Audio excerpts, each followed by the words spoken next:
It's your Wednesday daily delivery. I'm Michael Rand. Glad to be back for another day. Hope everyone out there is doing well. Really good show coming up today. Velle E, Neal III, Star Tribune columnist, joins me here in just a few minutes talking Joe Mauer. Don't know if you've heard of Joe Mauer. He is a St. Paul baseball player. Kidding, of course. Of course, you've heard of Joe Mauer. He is going into the Hall of Fame in just a few days. Velle has written a bunch of things about him that will appear in the Star Tribune and on StarTribune.com, including one up there this morning already in preparation for induction weekend in Cooperstown. He and I will talk about a lot of those stories, his recollections of Mauer, plus some stuff about this year's Twins, and we also got into Jordan Addison, the Vikings wide receiver who made news again recently for reasons he shouldn't be making news. So stick around for that in a little bit. Got a few thoughts at the end of the show as well. First, though, what did I miss? I'm interested in what Rob Manfred had to say at the All-Star game about all of the future of baseball and streaming and just baseball on TV, because this has been a hot subject for more than a year now, ever since Diamond Sports declared bankruptcy in, I believe, March of 2023. We've been in this kind of weird space where you don't know where baseball's headed with their TV situation. Don't know what the future will hold. And for most of that time, it has seemed like baseball was being pretty aggressive in saying, "Look, we want to be in this game. We want to kind of take over a lot of these rights, a lot of these local, regional sports rights from teams as these deals expire, as the regional sports model falls apart. We want to be there for you. We want to create this national model." And they were being pretty aggressive. What I heard from him instead on Tuesday, Bobby Nightingale Jr. from the Star Tribune captured it beautifully. Really good story in today's Star Tribune and on StarTribune.com. What I heard today was different. He said a lot of the quiet parts as loud as I've heard him say them, as directly as I've heard him say them, at least from my recollection. But the message came across to me in a way that was kind of throwing up his hands a little bit, like, I don't quite know how to solve this problem. And I didn't really like where we wound up with it, because it felt like it kind of kicked the can further down the road than I want to see the can kicked. Basically, talking about 2028 when the new TV contract, the national TV contract is ready, and maybe that's a time when they could have a national streaming deal ready.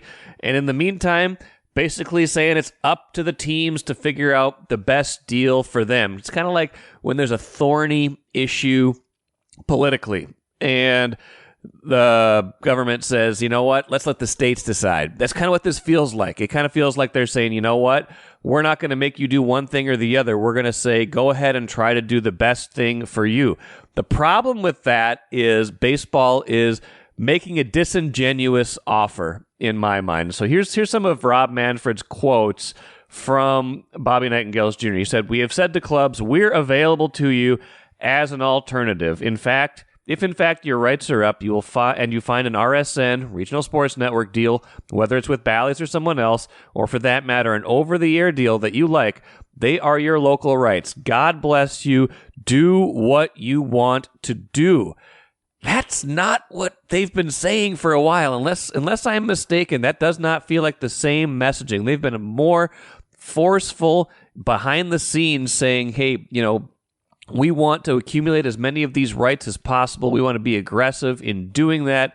We want to be the new model going forward. He's definitely making a pitch for what they do offer. He's saying we have a distribution deal with Comcast, unlike Bally's. He went right at that. We'll go direct to distributor on the cable side, and we'll light up MLB TV in market and give you a digital alternative. I think those streaming packages are $19.99 a month for people who just want the standalone, which is fine. I would pay for that.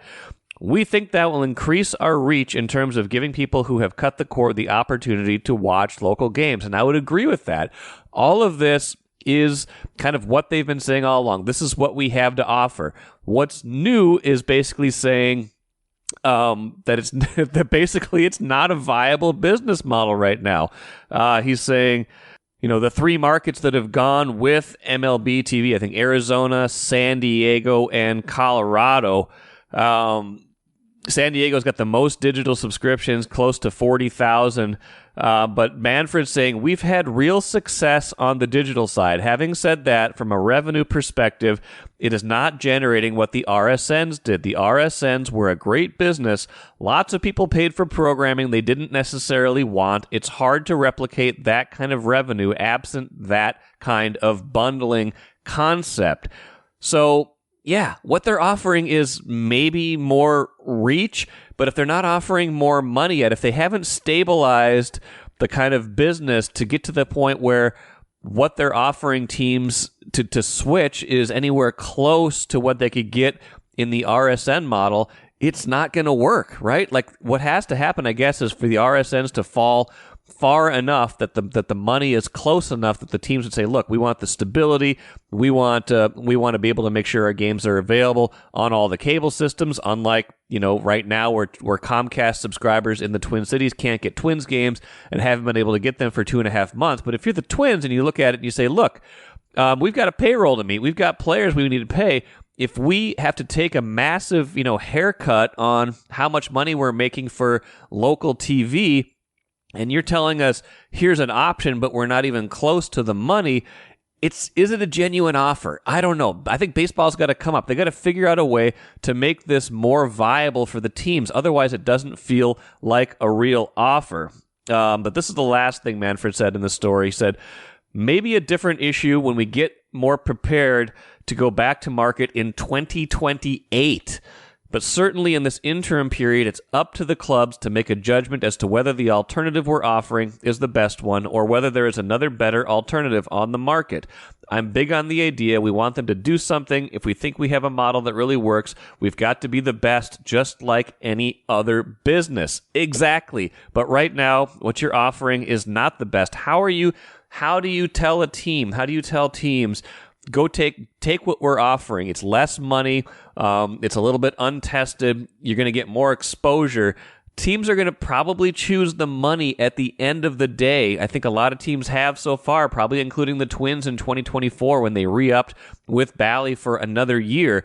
But the Twins are going to have this question in front of them again this offseason because that was just a one-year deal. What are they going to pick? Is the money close enough now? Do they look at MLB and say, okay, we're ready to do this? Or do they look at it and say, we're going to kind of keep going year by year and figuring this out to the point that, until the money gets closer, until we feel like this is a viable product. Now, some of this could sort itself out in a week or two when we get the kind of the finality of the bankruptcy hearings. We find out whether Diamond Sports, the parent company of Bally Sports, has the capacity to go forward to operate as they were, or if this is all going to dissolve and there's really only going to be one option or an MLB option and a new option. That could change how this looks very soon. But for right now, Rob Manfred's saying by 2028, maybe we'll have this figured out. That doesn't sound like a plan to me. That sounds like wishful thinking, hoping, and that they didn't get to the place they wanted to get to right now. And now they're kind of throwing their hands up in the air and saying, you know what? Pick what you think is best. We'll try to do our best. Maybe 3.5 years from now, we'll all have this figured out. I'm Chris Hine, Timberwolves beat writer at the Star Tribune and the first 5-time guest in daily delivery history. Thank you for listening to this podcast. This work is made possible by our Star Tribune subscribers. For unlimited access to the articles mentioned in this podcast, our coverage of Minnesota sports from pros to preps, and even all of Rand's future blog posts about how the Timberwolves should trade for players they will never get, go to startribune.com/subscribe. Let's bring in Star Tribune columnist Velle E. Neal III today in studio. Velle, how are you? It's great. Great to be here. It is great to be here. Great to have you on the show. Bunch of things I want to talk about, but first and foremost, the story of the coming weekend, at least, Joe Mauer's Hall of Fame induction. I know you've been doing a lot of work to prepare for it, and obviously the induction itself this weekend will be a big deal. As it gets closer, what do you think? How do you think Joe is gonna do out there? I think Joe's prepared to be emotional. Okay, which is we don't see that a lot. No. I had a chance to talk with him like 3-4 weeks ago before everything got hot and heavy with him, because he's been really busy. He was in that doggone Lake Tahoe tournament last week, so he was out of town for like 4 days. So, but he had been working on his speech, and I could tell some of his answers sounded like passages from his speech, which is fine, Right. It's something he's been working on for months. But he said, you don't know what's going to happen when you get out there and you got the Hall of Famers behind you and you got your fans in front of you and you got your family in the front row. You don't know what it's going to be like. Yeah. Because I mentioned to him, when I talked to Tommy, I guess Myra talked to him too, because Jim told me like a month before his induction ceremony, went to Cooperstown, borrowed a podium and put it at the spot he was going to deliver his speech from, just so he can get the big picture view of what that whole scene was going to look like. Okay. It kind of helped him calm down. Yeah. So I told Joe that, and I told him about the story about Frank Thomas, because I was riding in the elevator with Frank Thomas and his family the day of the ceremony. Okay. And I said, "Do you have your speech time?" He said, "Yep, 12 minutes," because they told him 12 minutes for your speech. Yeah. And I said, "Did you factor in time for blubbering?" And he said, "I'm not going to cry." And his wife and the kids started snickering. He said, "Oh, I'm not going to cry. Ain't going to be no crying." Yeah. Man, as soon as Frank got up to the podium, he started blubbering immediately. It was not even 30 seconds. He couldn't get a word out. So we're back at the hotel after the ceremony. Yeah. And I'm at the bar, and I'm having a BS conversation with Tom Glavine and Greg Maddox. Okay. And Frank shows up, and we're all like, "You said you weren't going to cry," because he had told these guys the same thing. And he says, "You know what? When I got my bonus check, I bought my mother a house in Columbus, Georgia. And the only time she leaves that house is to go to church or go to the grocery store. And so when I got up there and looked down and saw my mother sitting in the first row, I couldn't control myself." Yeah. Wow. So those things like that. Those moments, you don't know until you get up there. Like, you can mentally prepare for it. And Joe is such a composed guy, generally speaking, right? Like that's kind of the persona he gives off, is that he is in control of his emotions, but you don't know what it's going to be like when you're up there. No. And, his final game, when he donned the catcher's gear for one time, you saw a little bit of emotion then, and that rarely happens. He got a little emotional during his Twins Hall of Fame speech, too. Right. So he's on a run, by the way. This is like his 4th Hall of Fame induction in the last 12 months, because it was the Twins Hall of Fame about a year ago this time. Yeah. Then there was the lower level, the Mancini's Hall of Fame.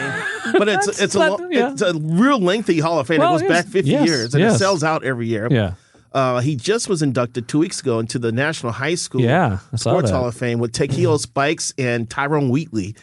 That's a class right there, man. And now it's going to be Major League Baseball's Hall of Fame. Yeah. So he's had a lot of speeches to deliver here. He's had time to focus on it, but I'm sure this one is the pinnacle of all pinnacles. I would think so. For him. And so it's going to be interesting to see how he handles it. But it's going to be so many people. Yeah. I think he told me he's rented out 3 houses for friends and family. That's great. I know Ortiz, the last time I went, Ortiz had to rent 4 houses, I think. So it's going to be a heck of a day. Yeah. And Adrian Beltre's in this class, I believe. There's going to be a huge Dominican Republic contingent. That place is going to be packed. It's going to be busy.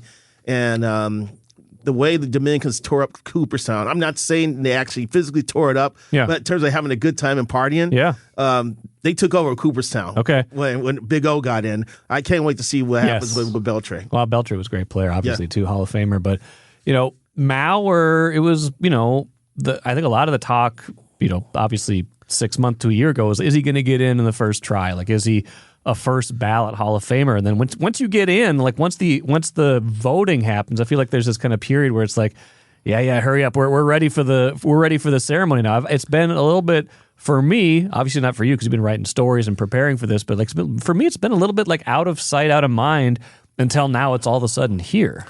I know. That's what the Hall of Fame is like, though. I mean, it was a lot of joy and happiness in this town a couple years ago when Tony Oliva finally got voted and with Jim Cott, and so then there was that dead moment. All of a sudden, July comes. Like, wait a minute, the ceremony's happening. It's happening. You got to think about it again. Yeah. So I feel like it's the same thing for Joe. And plus, January, you're in the middle of NBA season, the middle of hockey season. The Wolves made a run to the Final Four. The Lynx started playing. There was Olympic qualifying. We had a lot of stuff going on in this town between January and July. That kind of I don't want to say it's divergent, but it takes your attention away. Now we're kind of in the middle of what they used to call the sports abyss. There's no sports abyss. I'm not There's sure no true anymore because now you got WNBA, you got soccer. Right. You just completed the summer of soccer with the European Championships and the Copa America. Yes. So there's stuff to watch and pay attention. Yes. But now we're like, okay, wow, we got Hall of Fame. Here it comes. Let's get ready. And it's going to be a great weekend. I know a lot of Twins fans are going out. The Save the Met gang, they've been around since the 80s, hating indoor baseball and purveyors of outdoor baseball. They actually are putting together a T-shirt with bobbleheads of Maurer, Winfield, Molitor, and Morris. Nice. And they're calling it Mount St. Paul, as in Mount Rushmore. Well, so these are like the four. Yeah, it's the four. Yeah. Couple more things on Maurer before I move on to a couple other things. But I admit, I underestimated his national profile before the voting happened. I wasn't sure, A, that he was a first ballot Hall of Famer, or B, like that he would have the numbers or the profile to carry even into the Hall of Fame, just because the last 5 years of his career at first base, the injuries taking their toll. Mm-hmm. I kind of like it's almost like you forget how dominant he was and how much that could carry the day. The 3 batting titles, the MVP, just redefining the position. What was your take before any of the voting happened? Did you think this was how it would play out for him? No. I thought it was going to be a couple years before he got in. Okay.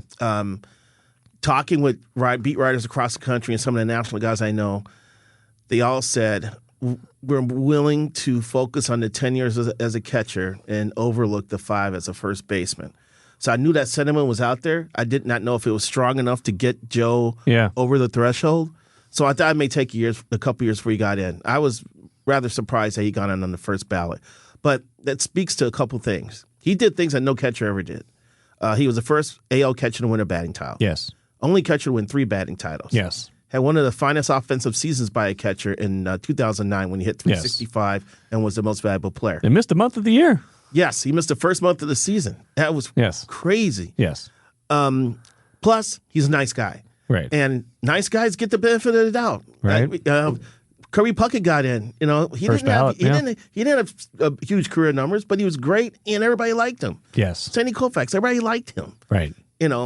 Sometimes the guys who have been surly or acerbic takes a little longer. Jack Morris. I think that helped Maurer in the long haul. Yeah. You have any favorite Maurer stories? I mean, you covered him for the entirety of his career, right? I have over 4,000 words of Joe Maurer coverage coming out in the paper starting tomorrow. Beautiful. And I wrote a story about the 2009 season. Oh, that's such a year, yeah. And I'm giving away the lead here, but it allowed me to write a Maurer story that I should have written the day it happened, and I didn't. And it was almost cathartic for me to finally get this printed. The day the Twins opened a 3-game series in Chicago against the Cubs at Wrigley Field. Okay. All right. The Twins had just came back from Oakland. Okay. I wasn't on a trip. I did meet the team in Chicago for the Cubs series. I'm going down the runway to the dugout about an hour and a half before the game. Okay. And I'm hearing someone hacking, sneezing, just sounding horrible. I turn the corner, and it's Maurer. He's by the bat rack. He looks horrible and sounds horrible.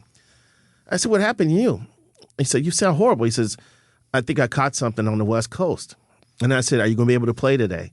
His answer was, "I have to. My mother's here." Okay. So, when the schedule came out, Teresa Maurer arranged this group of 150 people, including 20 Maurers, to go to Chicago so they could sit in Wrigley for the first time and watch their son play. That's great. So guess what happens? He plays well. First at bat home run. Oh, come on. But for a guy who didn't hit a lot of home that year he did, but not most years. He never had more than 13 in any other year aside from that 28 he put up in 2009. Yeah, if you remember, he was hitting 400 into June, I think early July that year. So, yes, he was. He was on this ridiculous run, and people were talking about 400, and he was on the cover of Sports Illustrated, and loves his dog, cuts his grass. Remember that Sports Illustrated cover? Yes. So all of that was going on. It was a crazy year. Started with the delayed start, then the home run was first at bat, then I'm calling it the flu game. Oh, come on, the Joe Maurer flu game. Yeah. And then finishing strong, leading the Twins into the playoffs. And that was also the Phil Cuzzy year. It was the Phil Cuzzy year, and so many things happened. That was a crazy year. I mean, that was the last year of the Metrodome. It was a lot happened. It was amazing how that season played out for him. Yeah. And it actually dials back to the year before because 08 ended with the Game 163 loss at Chicago. When Tommy homer after Nick Blackburn for the only run. Game. Yeah. Mauer was worn out trying to drive the team down the stretch and everything. Yeah. And he was sore, and he had a surgery to to treat a kidney disorder that dated back to his childhood. Okay. So everybody thought that was the reason for his back pain. Oh. Well, we all were wrong. He got to spring training and it was still back. And all of a sudden, we learned of something called the sacroiliac joint, which we didn't know existed. Yes. And that's what kept him out for a month, and then he just comes back and just starts crushing for 5 months. I still haven't. The only time I've heard that term or that body part mentioned was with Joe Mauer. It's like that's the second time I've heard a body part used that I didn't know existed. When I covered the Kansas City Royals, when I worked in Kansas City, Danny Tartable tore a plantaris muscle. Danny Tartable, that's a name. Let's talk about naming some guys. Danny Tartable is that's a good name. He was a good player. Apparently there's a plantaris muscle somewhere in your calf that he tore. And I was like, plantaris muscle. He could throw, right? He had a big arm, didn't he? Yeah. He had a good arm. Lil Mercurio. Yeah, had good power. Yeah, power for sure. His dad played in the majors. I can't remember his dad's first name. I'm not going to look Jose Tartable. That sounds right. Yeah, that could be. Yeah, his father played in the league. So, okay. Interviewed him a few times.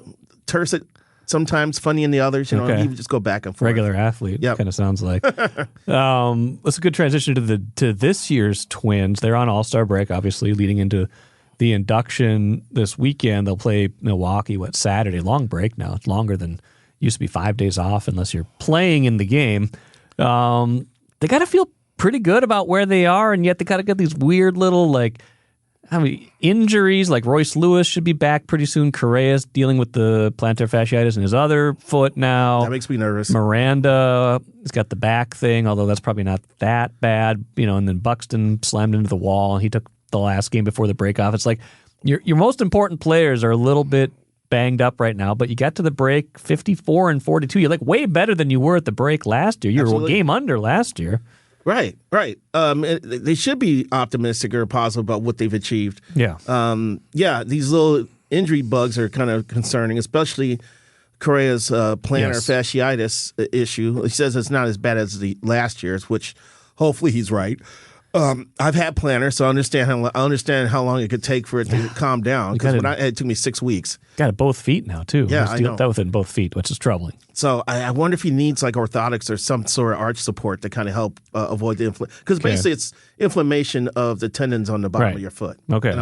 So I wonder if, I'm sorry for banging the table. That's okay. So I'm wondering if he needs some sort of support added to his shoes to kind of help fight this off a little bit. You should tell him that. Tell him that. I should. I talked to, because unfortunately he's joined a list that includes Wally Zerbiak, Kevin Williams, Terrell Brandon. Michael Williams. It was Michael Williams, not Terrell Brandon. Yeah, Michael Williams. And Shannon Stewart. Shannon Stewart. And Marty Cordova, who've all had plantar fasciitis. Michael Williams, it cost him years. He didn't come back for years. He was a backwards A and E in Michael. He was. Yes, he was. I remember that. So free throw record, too. Yeah, I don't know if he still has it. So that's a little concerning, but the fact that he doesn't think it's major and that he basically had a week off. Yeah. That should help. Yeah, that is good. Hopefully Buxton's thing is minor. Yeah, I'm sure that. I would think that is. God, Miranda, it's always great to see the light bulb come on in a player. He's at 327. And the light bulbs come on with him. And it's amazing when you think, okay, this guy's done. He's been passed up by Royce Lewis on the prospect train. Right. All of a sudden they make an adjustment. Yeah. I'm waiting I want to see if Wallner's made that adjustment because Wallner blew past Larnach last year, but Larnach was able to kind of nudge ahead this year. Or is there going to be a race to the finish line with these two guys? So waiting for Eddie Julian to have the light bulb go off. Yeah, he needs that. I think they envisioned Julian at first as far as the Twins infield of the near future with Lee, then Correa at short, and Royce at third. And that way, Miranda could bounce between first base and DH. Yeah. And play third if he has to. Yeah, exactly. Because he could do that too. But so that's a functional lineup. That's a great lineup. That's a great infield if you can stay healthy. But Royce Lewis can't stay healthy. He has never stayed healthy in his major league career, which is weird. I went back and looked at it. His first 3 years in the minors incredibly healthy. Like before COVID, he was playing like full years in the minors. Nothing happened to him. Well, Mauer was basically indestructible when he was in the minors. That's true. Got through Double A and they got promoted to the majors. Right. You know, so it's baffling when this happens and why it happens. And is it a genetic thing? Is it how what you're putting in your body? Is how you're training? Are you training too much? You're not training enough. Yeah. Are you eating too much vegetables? Do you need to throw in a steak once in a while? Do you need to have some beans? I don't know. What the heck? I don't know what it is. I don't know. He doesn't either, obviously, or he'd be doing something different because it seems like he's trying to do the right things. He's frustrated. He's as frustrated as anybody. Yeah, I get it. But they're in a good spot here. And I just found out that Cleveland has the toughest schedule in baseball the last 2 months of the season. Yes, I think it's second toughest after the break. So, Yep. And they play the Twins 8 more times, which, good or bad, Twins are 0-5 against them this year, but they play 8 more times, and the Twins are 4.5 back. So they got a chance to make up ground. We look at those numbers. It's not always who you play, but when you play them. Right. And Cleveland's going to get a different Twins team this time around because the bats are working. Yeah. And they've stabilized the rotation with Simeon Woods Richardson. And hopefully Brock Stewart will be online. That's a big one to watch going forward. Yeah, that is. Because Justin Topa, I don't know if he exists. He could step into this room right now and join us for the podcast. I wouldn't know who he was. Yeah. Sorry, I did not invite him. But was I supposed to? You could just an act, just for example. I get you. But Brock Stewart could be a big key down the stretch for them. Yeah. I saw Louis Varland threw 5 scoreless innings the other day for the Saints. He's a reliever. He's a relief pitcher. I think in this he'll probably welcome a promotion. Yeah. Hey, we need you in September. You work out of the bullpen, and then possibly you will go into the playoffs with us. Yeah. I don't think he's going to turn that down. No, he wouldn't turn that down. He wants to be a starter. He needs a third pitch. He doesn't have a third pitch yet. But yeah, they got to stay healthy. If they're potentially got something, I think to be dangerous in the postseason, you still think there may be a starting pitcher short. But I don't know what they're going to do there if they feel like it's the year to go for it. If they're going to if they hope that Pablo Lopez turns this around, and then Pablo, Joe Ryan, and Bailey Ober's enough for a 1-2-3 in the postseason. I don't know what their thinking is there, but it cost a lot to move to get into a top 3 starter kind of conversation. And what type of top 3 starters are going to be available too? That's it. And the Twins aren't the only one looking for starting rotation. Correct. And their starting rotation situation is better than a lot of teams. Yeah, because they've been healthy. As you pointed out, I would like to add at least a Bailey Ober level starter to the mix. That would be like my minimum requirement. Because you're worried about Paddock, staying healthy. To me, Paddock's a fifth starter. Up. And he is. What has happened to him has not surprised me. No. These Tommy John guys, it takes a year or so before they get their great control back. He's got good stuff. Yeah. He likes his off-speed stuff. He's got a decent fastball. But I think his control's off a little bit. Command and control. Yeah. So I'm not surprised he's going through what he's going through. No. So, and I wouldn't be surprised if he needs another week off for arm fatigue before the season's over. Got to hide him somewhere. Got to figure out if Festa he's not ready yet, or it's just 2 starts, but he got hit around pretty good. I don't know if he's the next call up. They think he has a chance to be like a number 2 starter. And I'm like, I don't know. That fastball doesn't have a lot of movement on it. Yeah. When and he's got to come up with better off-speed stuff, I think, too. Yeah. But he needs to see that. There was a benefit for him to be called up. Yeah. Because now I can see the adjustments he needs to make and what he needs to work on. That's true. It's great to have the stats and the data to throw at people. You do this to this guy. Yeah. But watching your stuff get blasted is the greatest teacher in a lot of instances. Yeah. Before we go, this is supposed to be, you referenced, this is supposed to be kind of the slow period, but Jordan Addison made news for the Vikings in the last week in a way he wouldn't want to. Arrested on possible DWI, like 3 a.m. in LA. He's asleep in his car. Not good. Not good at all. Not good. This is the time of year, that dead period between the last OTA and the beginning of camp, where you have to watch NFL players for crime blotter moments. Yes. Because they've got nothing to do, and all of a sudden they're either trying to blow off steam before camp opens or get some fun in before camp opens. Right. And shenanigans ensues. All right. This is 2 years. 2 years in a row. 2 incidents. Yeah. 2 different fancy cars. Yes, a Lamborghini and a Rolls Royce, right? That's too many twos, as Tom Kelly would say. That's a lot of two, yeah. So what is this kid thinking? I don't know. I'm sorry, that falling asleep on the car thing is driving 100 and whatever. 140. Is unacceptable. Yeah. But falling asleep on a road, he could have fell asleep while driving Yeah. and killed someone or killed himself. Yes. That is something that. And the other thing too, he just had a teammate get killed in a car wreck, and every receiver in football should be remembering Harry Ruggs, who was doing like 170 and killed a woman and her dog in Vegas because he was driving way too fast. Why they don't learn from these things? Everybody says they learn. Everybody says they believe the cautionary tales, but a lot of they feel like you're young, you got all the money, you got all the talent, where you feel like you're invincible. You probably just do. Yeah. I don't know what it's like. I don't know what it's like to have $5,000 in my pocket. I've never had it once. No. You could just walk into any place and do anything you want. Right. But you got a phone number to call too. Yes. Give you a number to call. You can get a ride. Now, you worried that the league's tracking how many times you call the number? Hey. Deal with the aftermath of that. Yeah, that's better than stay out of trouble. That's better than what happened. Stay out of trouble. Stay out of the hospital, and avoid trying to possibly take someone's life. What do you want to see the Vikings do? Assuming everything that's in the preliminary report is accurate and they're gathering all their information, what do you want to see them do? I need to bone up on the protocol for this. Do they have to let the league administer the punishment? Could the team suspend him? I don't know. It's a good question. The Players Association cool with that? If a team suspend the player without due process? Right. I think there's protocol here. I think it involves the league. Yeah. So to me, he deserves a 4-game regular season suspension. Yeah. I would go 4 games at least, and counseling and alcohol treatment. Yeah.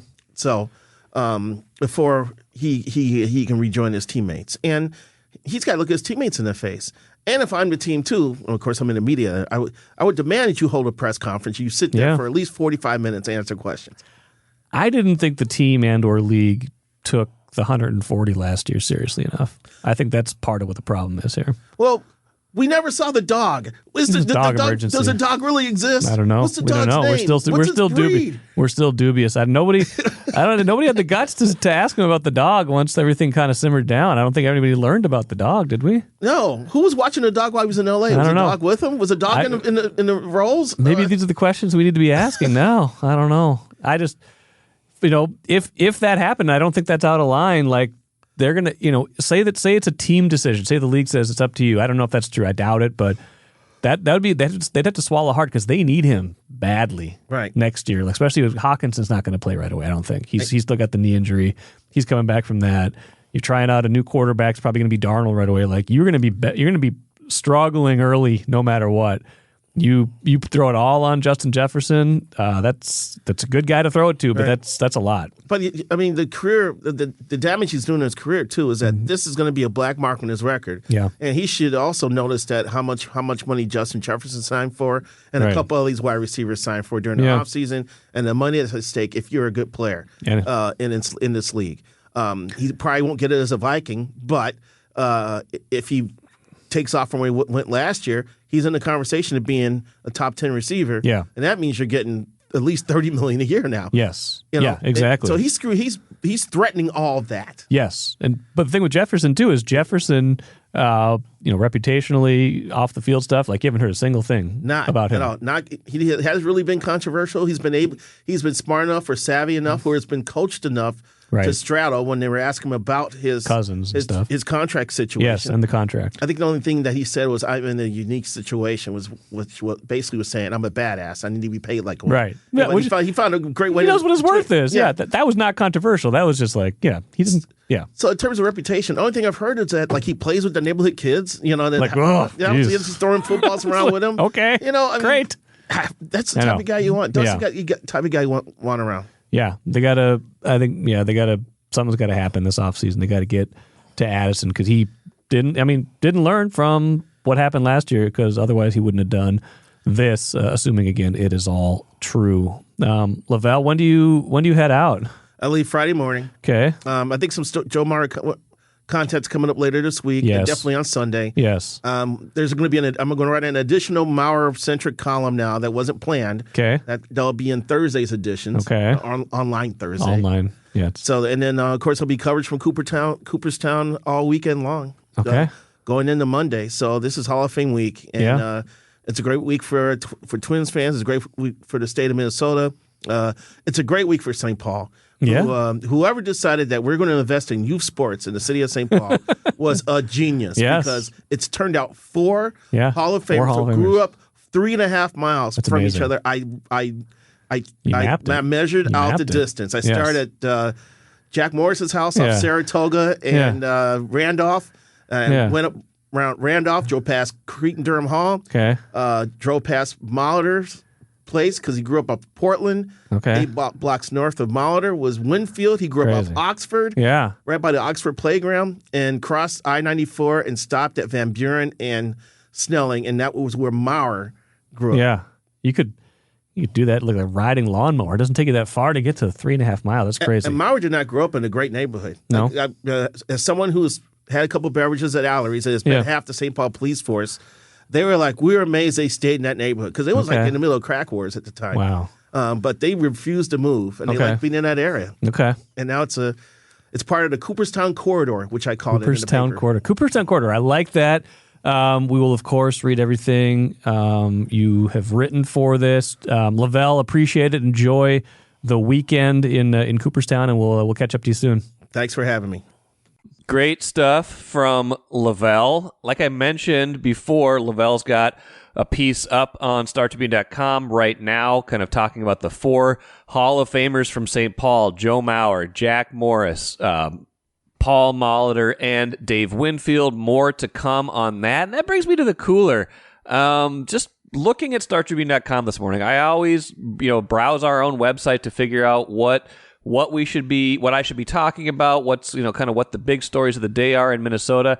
I was just particularly impressed with everything we had up this morning. Royce's column on Jordan Addison was terrific. Really, really good effort from Royce there.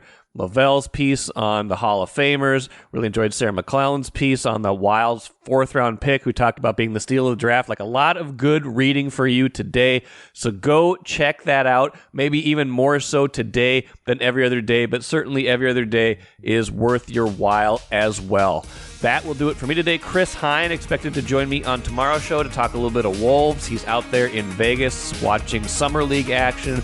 He'll bring his insights to tomorrow's show. Until then, have a great day. I'm Michael Rand, back at it again on Thursday.